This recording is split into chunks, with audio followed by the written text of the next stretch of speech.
ગુજરી ગયા, મરી ગયા માણસો, બેમોત મર્યા. એના મોતની કિંમત કેટલી કરી ભાજપની સરકારે? 4 લાખ રૂપિયા. હરણીકાંડ થયો, બોટ ઊંધી પડી, છોકરાઓ ગુજરી ગયા, મોતની કિંમત 4 લાખ. રાજકોટમાં અગ્નિકાંડ થયો, અનેક લોકો અગ્નિકાંડમાં ગુજરી ગયા, મોતની કિંમત 4 લાખ. અનેક દુર્ઘટના, લઠ્ઠાકાંડ થયો બરવાળામાં, બોટાદ પાસે 100 લોકો ગુજરી ગયા, મોતની કિંમત 4 લાખ. ખેડા પાસે લઠ્ઠાકાંડ થયો, ભાજપના માણસે ઝેરી દારૂ પીવડાવી દીધો, લોકો ગુજરી ગયા. જે ગુજરી ગયા એને 4 લાખ વળતર. તમે દિલ ઉપર હાથ રાખીને વિચારો કે ગરીબમાં ગરીબ પરિવારનો માણસ હોય તો એના મોતની કિંમત 4 લાખ રૂપિયા હોય. ગમે એવો ગરીબ માણસ હોય એના જીવની કોઈ કિંમત આ ભારત દેશમાં કોઈ કરી ન શકે. એ માણસનું મહત્વ જેટલું બધું છે. એના બદલે આપણા બધાના જીવનની કિંમત 4 લાખ નક્કી થઈ છે.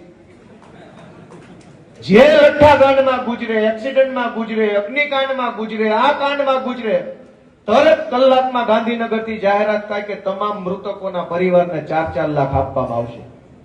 તમે બધા દિલ ઉપર હાથ રાખીને વિચારો, હું આપણે 4 લાખ રૂપિયા વાળા છીએ? ખાલી આપણી વેલ્યુ 4 લાખ જ છે? ગુજરાતના નાગરિકના જીવની કિંમત 4 લાખ? દોસ્તો, હું આજે ડભોઈના મંચ ઉપરથી કહું છું કે માણસના જીવની કિંમત 4 લાખ નક્કી કરી છે આ ભાજપ વાળાએ. હું એમ કહું છું કે ગુજરાતના કેબિનેટ મંત્રી 2 લાફામણ મારવા દે તો 10 લાખ રૂપિયા આપું.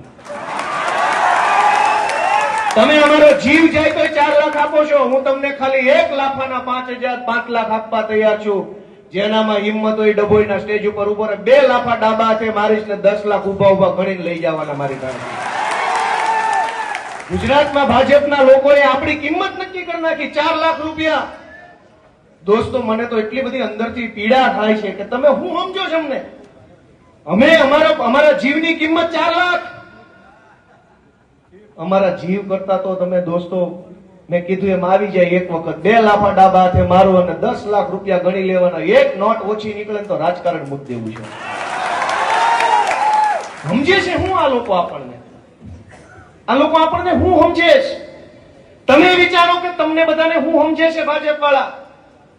હું કઈક કોઈ અજાણ્યો માણસ રોડ રસ્તા ઉપર આપણને હામો મળે બહુ ટણી કરતો હોય તો આપણે નથી પૂછતા ભાઈ તું શું પૂછે છે? નથી પૂછતા. આ ભાજપ વાળા આપણને હું સમજે છે?